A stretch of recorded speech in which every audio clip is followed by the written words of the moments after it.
नमस्कार दोस्तों, कैसे हैं आप सब। आज मैं लेकर आई हूँ आप सबके लिए संतान सप्तमी व्रत कथा, पूजन विधि और महत्व। हर वर्ष भाद्रपद महीने की शुक्ल पक्ष की सप्तमी तिथि को संतान सप्तमी व्रत किया जाता है। यह व्रत स्त्रियां संतान प्राप्ति की इच्छा हेतु करती हैं। यह व्रत संतान के समस्त दुख परेशानियों के निवारण के उद्देश्य से किया जाता है। संतान की सुरक्षा का भाव लिए स्त्रियां इस व्रत को पूरे विधि विधान के साथ करती हैं। यह व्रत पुरुष अर्थात माता पिता दोनों मिलकर संतान के सुख के लिए रखते हैं।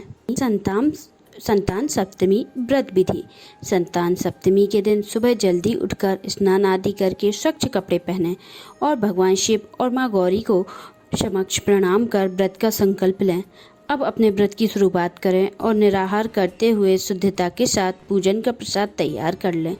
इसके लिए खीर पूरी व गुड़ के 7 पुए या फिर 7 मीठी पूरी तैयार कर लें। यह पूजा दोपहर के समय तक कर लेनी चाहिए।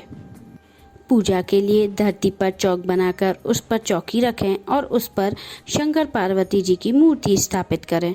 अब कलश स्थापित करें, उसमें आप पत्तों के साथ नारियल रखें, दीपक जलाएं और आरती की थाली तैयार कर लें, जिसमें हल्दी, कुमकुम, चावल, कपूर, फूल, कलावा आदि अन्य सामग्री रखें। अब 7 मीठी पूड़ी को केले के पत्ते में बांधकर उसे पूजा में रखें और संतान की रक्षा व उन्नति के लिए प्रार्थना करते हुए पूजन करते हुए भगवान शिव को कलावा अर्पित करें।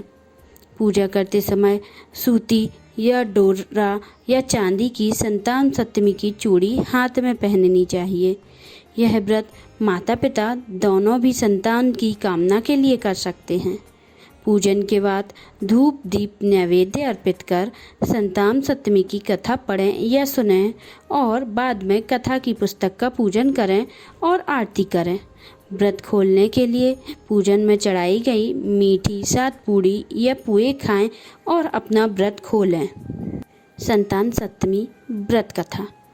पूजा के बाद कथा सुनने का महत्व सभी हिंदू व्रतों में मिलता है और संतान सप्तमी का व्रत की कथा पति पत्नी एक साथ मिलकर करें तो अधिक प्रभावशाली माना जाता है। इस व्रत का उल्लेख श्री कृष्ण ने युधिष्ठिर के सामने किया था। उन्होंने बताया, यह व्रत करने का महत्व लौमेश ऋषि ने उनके माता पिता देवकी वासुदेव को बताया था।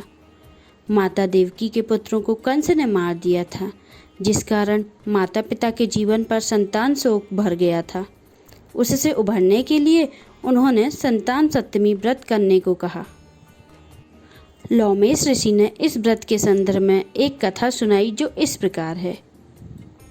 अयोध्या में एक राजा था, नहुस।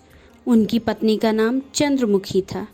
चंद्रमुखी की एक सहेली थी जिसका नाम रूपमती था। वो नगर में ब्राह्मण की पत्नी थी। दोनों ही सखियों में बहुत प्रेम था।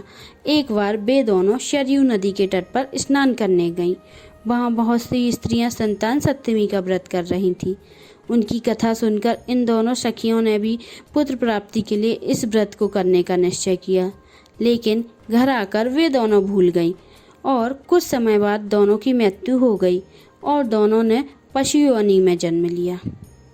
कई जन्मों के बाद दोनों ने मनुष्य योनि में जन्म लिया। इस जन्म में चंद्रवती का नाम ईश्वरी एवं रूपमती का नाम भूषणा था। ईश्वरी राजा की पत्नी और भूषणा ब्राह्मण की पत्नी थी। इस जन्म में भी दोनों ने बहुत प्रेम था। इस जन्म में भूषणा को पूर्व जन्म की कथा याद आई थी, इसलिए उसने संतान सप्तमी का व्रत किया, जिसके प्रताप से उसे 8 पुत्र प्राप्त हुए। लेकिन ईश्वरी ने इस व्रत का पालन नहीं किया, इसलिए उसकी कोई संतान नहीं थी। इस कारण उसे भूषणा से ईर्ष्या होने लगी थी। उसने कई प्रकार से भूषणा के पुत्रों को मारने की कोशिश की, लेकिन उसके भूषणा के व्रत के प्रभाव से उसके पुत्रों की कोई क्षति नहीं हुई। हार थककर ईश्वरी ने अपना और अपनी ईर्ष्या एवं अपने कृत्यों के बारे में भूषणा से कहा और क्षमा भी मांगी। तब भूषणा ने उसे पूर्व जन्म की बात याद दिलाई और संतान सप्तमी के व्रत करने की सलाह दी।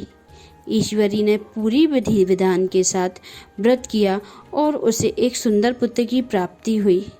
इस प्रकार संतान सप्तमी के व्रत का महत्व जानकर सभी मनुष्य संतान प्राप्ति एवं उनकी सुरक्षा के उद्देश्य से इस व्रत का पालन करती हैं।